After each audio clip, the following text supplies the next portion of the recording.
आप सब लोगों को मेरा नमस्कार और वीडियो देखने के लिए दिल से धन्यवाद। आज का जो गीत है शादी के गीत है लड़की की। यदि ये शादी के गीत पसंद आता है तो लाइक, सब्सक्राइब और शेयर ज़रूर करें और कमेंट में लिखें कि ये शादी के बेटी के गीत कैसा है। आप सब लोगों को दिल से धन्यवाद। बनवा में बोलेली कोयलिया ता बनवा सोहावन लागे है। बनवा में बोलेली कोयलिया ता बनवा सोहावन लागे है। आमा के गोदिया में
लड़की के पापा जब आवतानी त का कहतानी सुनी लोगन।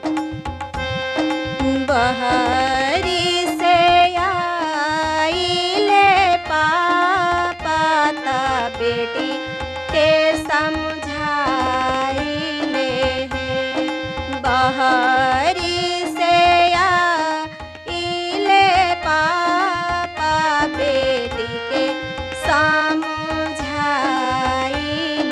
हैं। सवा बहुआ हमारा खाबा पर दिया नाही राखब है। सवा बहुआ हमारा खाबा पर दिया नाही राखब है।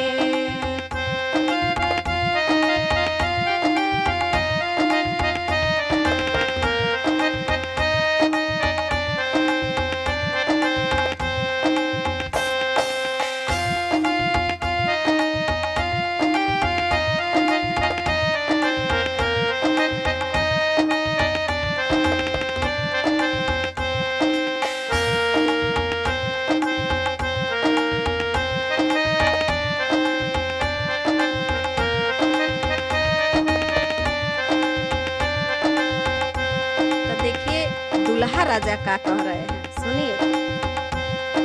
मड़वा में बोलीले कवन दूल्हा धना समझाइले हैं।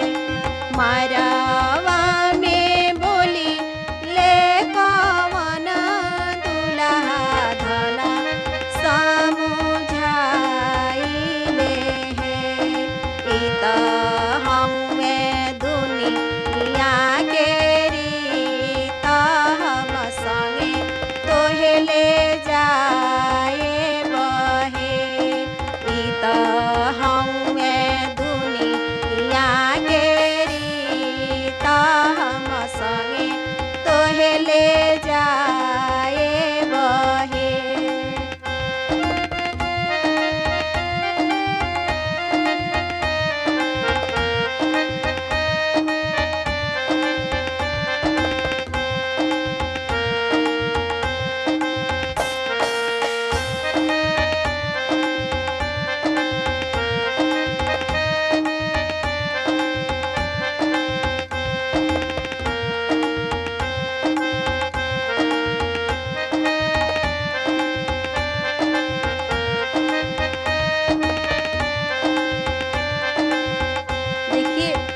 बेटी का कहतरी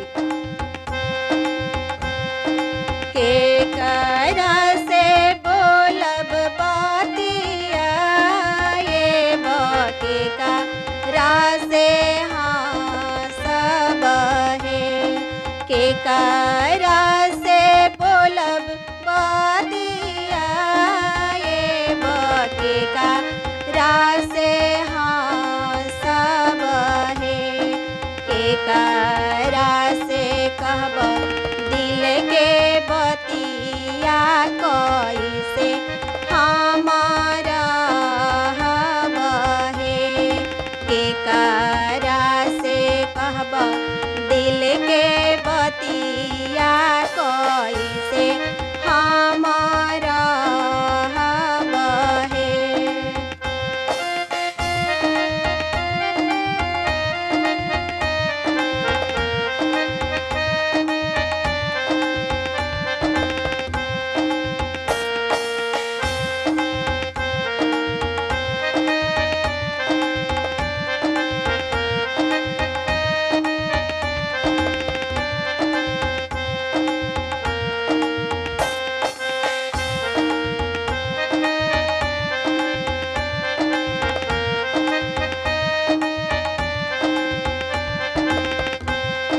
बेटी के माँ और पापा का समझा रहे हैं तो सुनिए। सास से बोलिया बाती आई हाँ देवरा जी से हंसी हानू है सास से बोलिया बाती आई हाँ देवरा जी से हंसी हानू है सैया जी से कहिया दिल के बतिया हंसता घरे रही हानो है सैया जी से कहिया दिल के बतिया हंसता घरे रही हानो है बनवा में बोले